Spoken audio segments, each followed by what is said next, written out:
ನಮಸ್ಕಾರ. ಇದು ನಮ್ಮ ಕೋಟೆ ಸ್ಟ್ಯಾಂಡು, ಹಳೆ ಬಸ್ ಸ್ಟ್ಯಾಂಡು. ಇಲ್ಲಿ ಸೂಲಿಬೆಲೆ ಬಸ್ಸುಗಳವರು ರೋಡಿನಲ್ಲಿ ಗಾಡಿ ನಿಲ್ಲಿಸಿ ಇಷ್ಟ ಬಂದಂಗೆ ಹೋಗ್ತಾರೆ. ಟಿಫನ್ಗೆ ಮಾಡೋಕ್ಕೆ ಸೈಡಲ್ಲಿ ಗಾಡಿಗಳು ಹಾಕಲ್ಲ. ನೋಡಿ, ಉದಾಹರಣೆ ಇದೆ. ಇಲ್ಲಿ ಯಾರೂ ಕೇಳೋರಿಲ್ಲ, ಏನಿಲ್ಲ. ಸ್ಕೂಲ್ ಬಸ್ಗಳಿಗೆ ತುಂಬ ತೊಂದರೆ ಆಗ್ತಾಯಿದೆ. ಕೇಳೋಕ್ಕೆ ಒಂದು ಪೊಲೀಸು ಬರಲ್ಲ, ಹಾಗೂ ಜನಗಳು ಬರಲ್ಲ.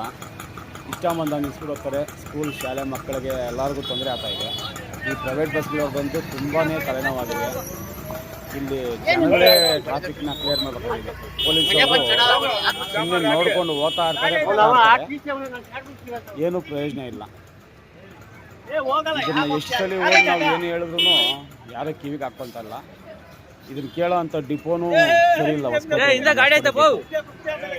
ನಮ್ಮ ಕರ್ನಾಟಕ ಸಾರಿಗೆ ಬಸ್ಸುಗಳು ನೋಡಿ ಥರ ಇದೆ. ಪ್ರೈವೇಟ್ ಬಸ್ಗಳವ್ರದ್ದು, ಈ government BMTC Sulibele bus stop ಅಂತೂ ತುಂಬಾ ಹದಗೆಟ್ಟು ಹೋಗಿದೆ. ಇಷ್ಟ ಬಂದಾಗ ಸೆಂಟ್ರ್ ರೋಡಲ್ಲಿ ಗಾಡಿ ನಿಲ್ಲಿಸ್ತಾರೆ. ಈ ಕಾರ್ಗಳು ಕೂಡ ಅಷ್ಟೇ, 3 ಕಾರ್ ನಿಲ್ಲಿಸ್ಬಿಡ್ತಾರೆ. ಕೇಳೋಕ್ಕೆ ಒಬ್ಬನು ಯಾರೂ ಬರಲ್ಲ. ನಾವು ಜನಗಳು ಹೋಗಿ ಮಕ್ಳಿಗೆ ತೊಂದರೆ ಆಗುತ್ತೆ ಅಂತ ಹೋಗಿ ಟ್ರಾಫಿಕ್ ಕ್ಲಿಯರ್ ಮಾಡಿ ಕಳಿಸ್ಬೇಕು. ಈ ಥರ ಗಾಡಿಗಳನ್ನೆಲ್ಲನೂ ನಿಲ್ಲಿಸ್ತಾರೆ.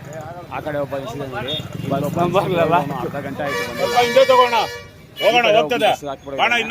ಅವ್ನ ಗಾಡಿ ಇದೆ, ಆದರೆ ಡ್ರೈವರ್ ಅಂತೂ ಗಾಡಿಯಲ್ಲಿ ಕಾಣಿಸ್ತಾ ಇಲ್ಲ. ನೋಡಿ, ಹಿಂಗಿದೆ ನಮ್ಮ BMTC ಬಸ್ ಡ್ರೈವರ್ಗಳದ್ದು ಕತೆ.